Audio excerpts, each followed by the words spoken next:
Donald Trump's big problem at the Las Vegas debate blot out some of Hillary Clinton's weaker moments. We're back with the panel. Kelly Riddell, Chris Wallace asked Hillary Clinton about her support for late-term abortions, a question you almost never get from the mainstream media. Yeah, I mean, and it's a real... Democrats don't like to defend their position on partial birth abortions for the big point that 80% of Americans do not believe in late-term abortions, and partial birth abortions are illegal. This is something that the mainstream media never asks. It's an important difference between the Republican and Democratic platform, and I thought it was an excellent question. Joe Trippi, Wallace also pressed the former Secretary of State about the Clinton Foundation and the WikiLeaks disclosures, and particularly her speech where she talked about open borders.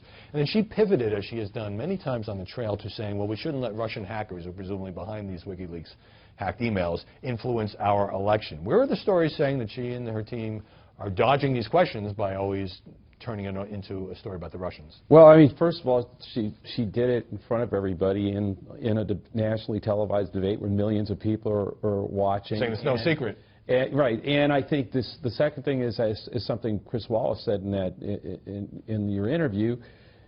Trump should have come back and challenged her on these things, and he just doesn't do it. He goes back into defending himself and actually starts to create the news stories that we're talking about today. So I understand the reality, but Trump kind of helps it happen.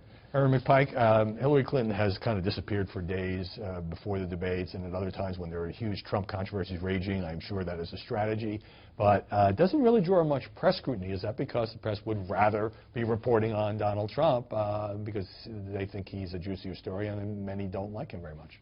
Well, sure, and the media certainly has moved on to Trump in large part because he is a hotter story. Now, I would point out that she and Tim Kaine did take questions on her campaign plan last night, but again, when she was asked about WikiLeaks and asked about the Clinton Foundation, she dodged that again. Now, I will say, if she does become president, questions about the Clinton Foundation are going to dog her at every decision her administration makes with respect to any foreign government or any foreign entanglement that she has.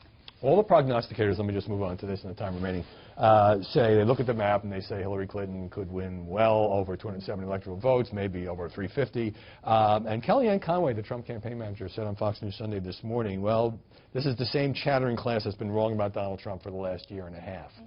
Is that a fair point, even when the polls seem to indicate that she has a substantial lead?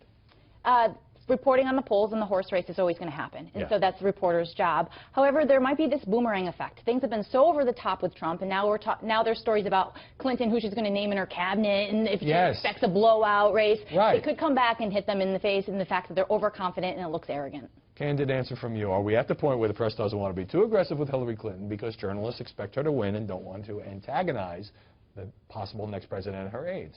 I don't think that. I think there's still your question is a good one, because I think people are sort of conflicted with trying to report what accurately that this thing looks like it could be a blowout, and at the other time do not want voters out there and want to not shut off that there's not a race, that there is some kind of race going on. Yeah, we have to be really careful, polls or no polls, about declaring a race to be over.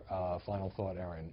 Look, I don't think that we know what's going on in the down-ballot races at all. The only coverage that we're seeing is Republicans facing this litmus test of will they support Donald Trump or are they going to write in Mike Pence instead. Otherwise, we have no idea what any of these candidates are campaigning on, and that's a problem because voters still need to go to the ballots to choose their senators, to choose their mayors, to choose their governors, in addition to the president. The Hill races need some attention, too, and the journalists ought to be a little careful since given our track record in this campaign. Aaron McPike, Kelly Riddell, Joe Trippi, thanks very much for stopping by this Sunday.